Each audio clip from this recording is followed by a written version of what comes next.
Hi friends, this is Jyoti from Jyoti cooks. ನಾನಿವತ್ತು ಎಮ್ಮೆ ಆಗಿರೋ ಮೋಮೋಸ್ ಮಾಡ್ತಾಯಿದ್ದೀನಿ. ಬನ್ನಿ ಹೇಗೆ ಮಾಡೋದು ಅಂತ ನೋಡೋಣ. ನೋಡಿ, ಔಟರ್ ಲೇಯರ್ಗೆ ನಾನೀಗ ಮೈದಾ ಹಿಟ್ಟು ತೊಗೊಂಡಿದ್ದೀನಿ. ಉಪ್ಪು ರುಚಿಗೆ ತಕ್ಕಷ್ಟು, ನೀರು ಎಷ್ಟು ಬೇಕೋ ಅಳತೆಗೆ ಅಷ್ಟು ತೊಗೋತೀನಿ. ಈಗ ಇದನ್ನು ಹಿಟ್ಟು ಕಲಸಿಟ್ಕೊಳ್ಳೋಣ. ನೋಡಿ, 2 ಕಪ್ ಮೈದಾ ಹಿಟ್ಟು ತೊಗೋತೀನಿ.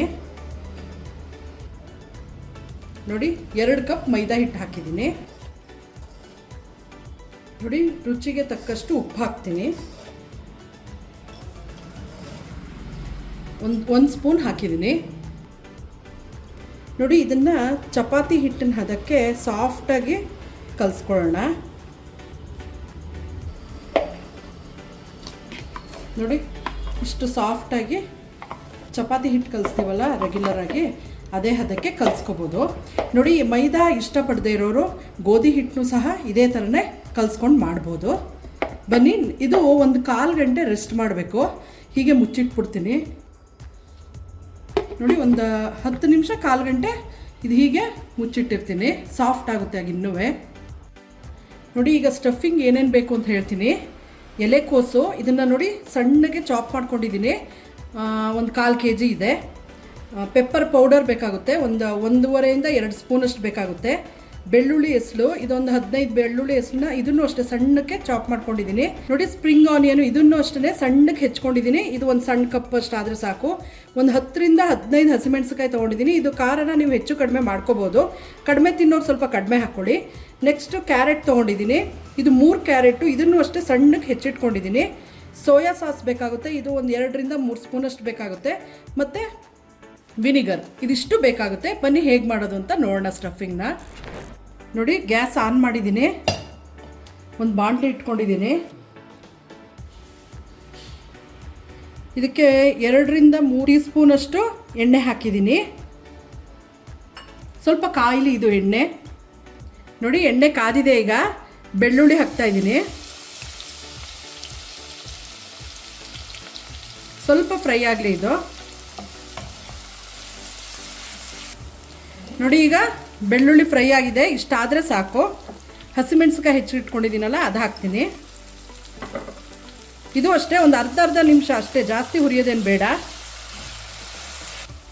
ನೋಡಿ, ಈಗ ಹಸಿಮೆಣಸಿಕಾಯಿ ಆಗಿದೆ. ಕ್ಯಾರೆಟ್ ಹೆಚ್ಚಿಟ್ಕೊಂಡಿದ್ದಲ್ಲ ಅದು ಹಾಕ್ತೀನಿ. ಇದು ಅಷ್ಟೇ ಒಂದು 2 ನಿಮಿಷ ಅಷ್ಟೇ. ನೋಡಿ, 2 ನಿಮಿಷ ಅಷ್ಟೇ ಹುರಿದಿದ್ದೀನಿ.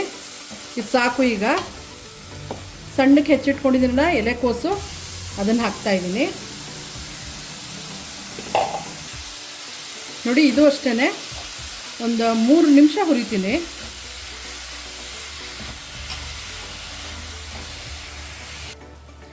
ನೋಡಿ, ಇದು ಸ್ವಲ್ಪ ತರಕಾರಿ ಉಪ್ಪು ಹಿಡೀಲಿ ಅಂತ ಒಂದು ಅರ್ಧ ಟೀ ಸ್ಪೂನಷ್ಟು ಉಪ್ಪು ಹಾಕಿದ್ದೀನಿ ಅಷ್ಟೇ.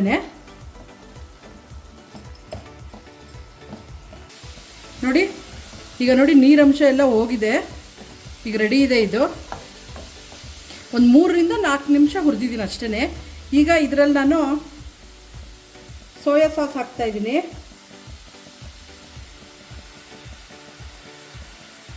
ನೋಡಿ, 2 ಸ್ಪೂನಷ್ಟು ಸೋಯಾ ಸಾಸ್ ಹಾಕ್ತೀನಿ.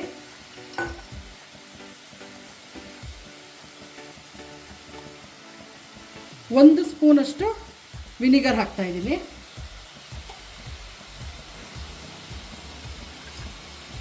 ನೋಡಿ, ಪೆಪ್ಪರ್ ಪೌಡರ್ ಇದು ಲೈಟಾಗಿ ಹಾಕ್ತೀನಿ. ಒಂದು ಅರ್ಧ ಸ್ಪೂನ್ ಅಷ್ಟೇ, ಜಾಸ್ತಿ ಬೇಡ. ಈಗ ಇದಕ್ಕೆ ಒಂದು ಒಳ್ಳೆ ಮಿಕ್ಸ್ ಕೊಡೋಣ. ಆಲ್ಮೋಸ್ಟ್ ರೆಡಿ ಇದೆ ಈಗ ಸ್ಟಫಿಂಗ್ ಇದು. ನೋಡಿ, ಈಗ ಒಳ್ಳೆ ಮಿಕ್ಸ್ ಆಗಿದೆ. ಒಂದೇ 1 ನಿಮಿಷ ಅಷ್ಟೇ ನಾನು ಮಿಕ್ಸ್ ಮಾಡಿರೋದು. ಈಗ ಸ್ಟಫಿಂಗ್ ರೆಡಿ ಇದೆ. ಇದು ಸ್ವಲ್ಪ ಕೂಲ್ ಆಗಬೇಕು. ಒಂದು 1/4 ಗಂಟೆ 10 ನಿಮಿಷ ಹಾಗೆ ಇಡ್ತೀನಿ. ಫುಲ್ ಕೂಲ್ ಆಗಬೇಕಿದು. ನೋಡಿ, ಆಲ್ಮೋಸ್ಟ್ ಈಗ ಇದು ರೆಡಿ ಇದೆ. ಈಗ ಲಾಸ್ಟಲ್ಲಿ ಸ್ಪ್ರಿಂಗ್ ಆನಿಯನ್ ಇದೆಯಲ್ಲ ಅದು ಹಾಕಿ ಮಿಕ್ಸ್ ಮಾಡೋಣ. ನೋಡಿ, ಈಗ ರೆಡಿ ಇದೆ ಸ್ಟಫಿಂಗ್ ಇದು.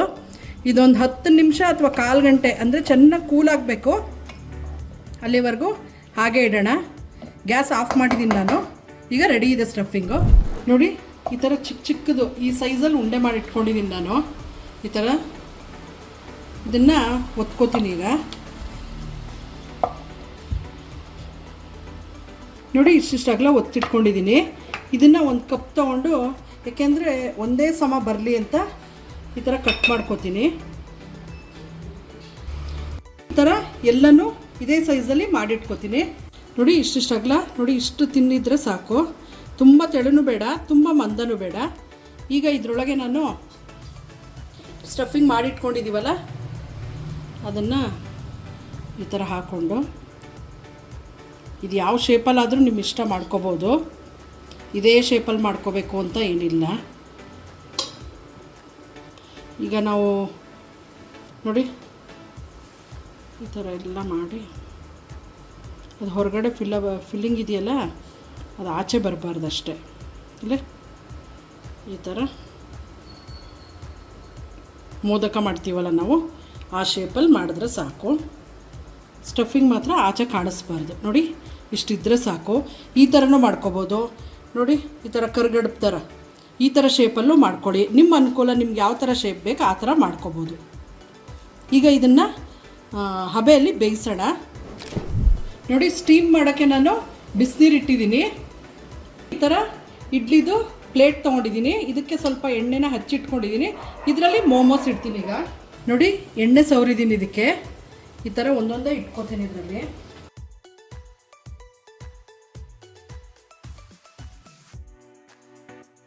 ನೋಡಿ ಈ ಥರ ಇಟ್ಕೊಂಡಿದ್ದೀನಿ. ಈಗ ಇದನ್ನು ಮುಚ್ಚಿಡ್ತೀನಿ ನಾನು. ಒಂದು 10 ನಿಮಿಷ ಇದು ಹಬೆಲಿ ಬೇಯಬೇಕು. ನೋಡಿ ಈಗ ಆಗಿದೆ.